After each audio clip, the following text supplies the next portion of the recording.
When I first started photography, I thought the problem was my camera. So I upgraded, then I bought an expensive lens, and my photos, they still looked average. Well, I've been shooting for over 10 years now, both as a hobbyist and professionally, and it took me embarrassingly long time to realize I was focusing on the completely wrong things. So my friend, if I had to start again today, knowing what I know now, I'd focus on 5 things almost no beginner prioritizes. Point number 1. So, most beginners think photography is hella complicated. Like they need to understand everything before they even start. And that makes them end up jumping between tutorials. One day it's cinematic color grading, the next day it's lens reviews, and then it's pro settings that you must use. And what's happening is that they're trying to stack advanced knowledge on top of a foundation that doesn't even exist yet. It's frustrating as hell. Believe me, I know I've been there. But here's the truth. When it comes to camera settings, almost every photo you will ever take comes down to just 3 simple decisions. Number 1, how much light comes in, how long it stays there, and how sensitive your sensor is to it. That's it. And until that makes sense in your head, and in my case, my thick Icelandic head, then everything else feels much harder than it needs to be. So, if I had to start photography from scratch today, I wouldn't care about cinematic color grading, I wouldn't care about upgrading lenses and all of the other fancy gears that is out there, and I would not care about these advanced tricks. What I would do is that I would focus on truly understanding aperture, shutter speed, and ISO. Because, my friend, once that foundation is solid, everything else just builds on top of it. But the thing is that even if you master those 3, then there is another sneaky trap waiting for you just around the corner. And worst part is that it's way more expensive. By the way, if you want to become a better photographer for free, then I do send out weekly emails. They're short, fun to read, and packed with value. If that sounds interesting to you, then there is a link down in the description and it's totally free. Point number 2. So, you're excited, got your camera, got your lens, got your gear, and you start watching some tutorials that tells you this camera is much sharper. This lens has better micro contrast. And, of course, you need a full frame for real bokeh.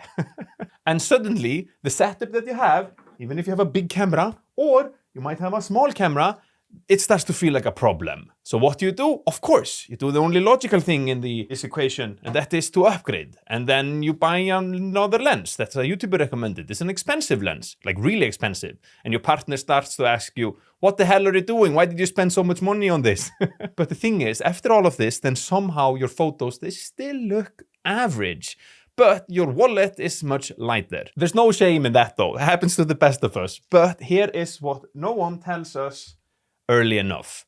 A better camera, it doesn't automatically make you a better photographer. Think about that. What does is practice. Practice makes you a better photographer. Repetition makes you a better photographer. And understanding what you're doing makes you a better photographer. And look, I get it. New gear, it's absolutely amazing. It's fun, it's inspiring. Just look around. I have too much gear all over the place here.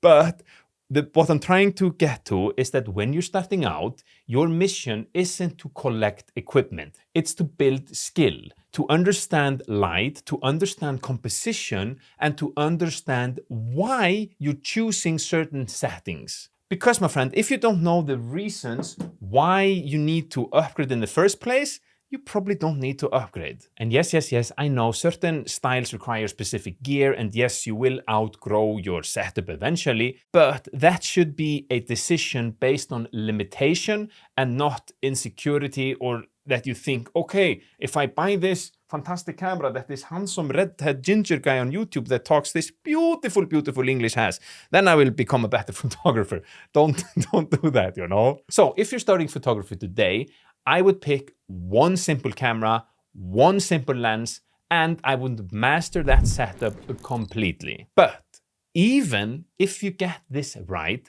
most beginners still improve way slower than they should. And that's not because they're untalented, it's because of this next thing. Point number 3. So, you're at this phase where you're watching tutorials, you understand exposure, and you feel motivated as hell. However, your camera, it sits on this shelf, collecting a little bit of dust because you're waiting for a good moment. You're waiting for good light, waiting for a cool location. Does it sound familiar? And what happens then is that days that turns into weeks, weeks turn into months, months turn into years, and years into centuries.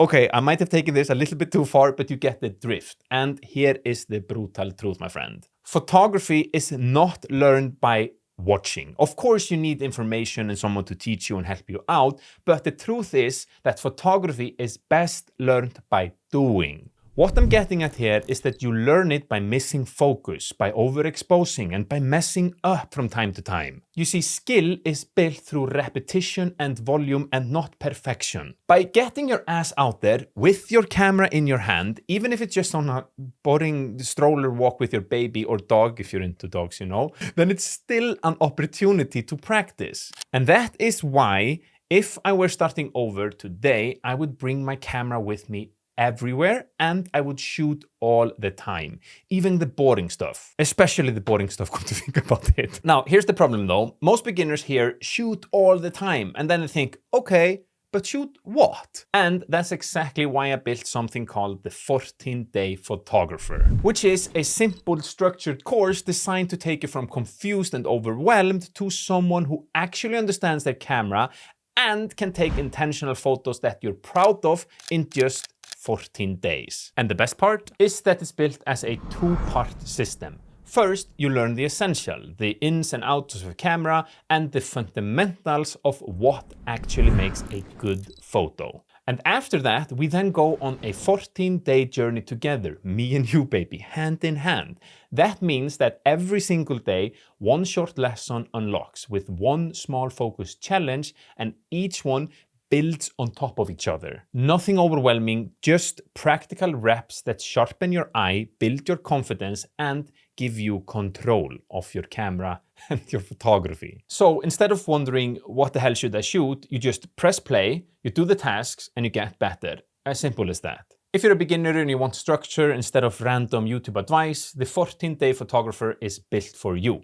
And you can check it out in the description down below. Now, even if you don't join, there is something else that will massively speed up your progress. Point number 4. You see, a lot of beginners, they pick one style immediately.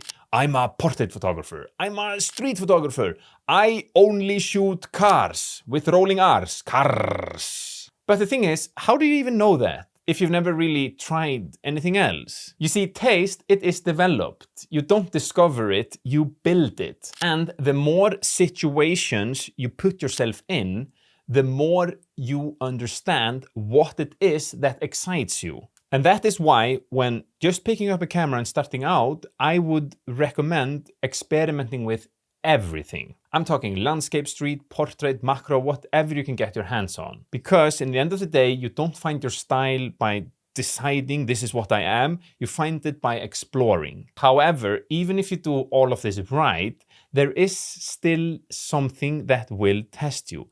And this is where most people quit. Point number 5. At some point in your journey, you will go out shooting and you will feel confident as hell and you will think, oh, baby, I'm the shit, I've nailed this. Then you open the files on your computer and they look absolutely terrible. Soft, crooked, underwhelming, and you think to yourself, man, maybe I'm just not good at this. I suck. You see, that's where 80% of beginners stop. Not because they cannot improve, but because of the frustration that, they suck. Look, when we're just starting out, we all suck.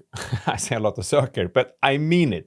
I sucked so badly when I picked up my camera the first time that it's just embarrassing, and that is totally okay. The reality is that mistakes are repetitions. And that, my friend, is why the final thing that I'd focus on is accepting the fact that you are going to mess up a lot.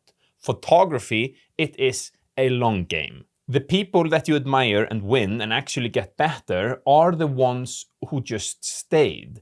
They're the ones that kept going out shooting and kept taking the camera with them every time that they left home. Maybe not even every time, but they took it a lot and were constantly practicing over a long period of time. Basically, They're the ones who didn't quit when the photos sucked. However, with that being said, if I had to start over today, there is actually one more decision that I would make very carefully. And that's not because gear makes you good, but it's because the right starting camera removes a ton of friction. It makes learning easier, it makes practicing more fun, and it keeps you from wasting a ton of money. So my friend, if you're wondering what budget camera I'd personally buy if I had to start again in 2026, then that's exactly what I break down in this video right here.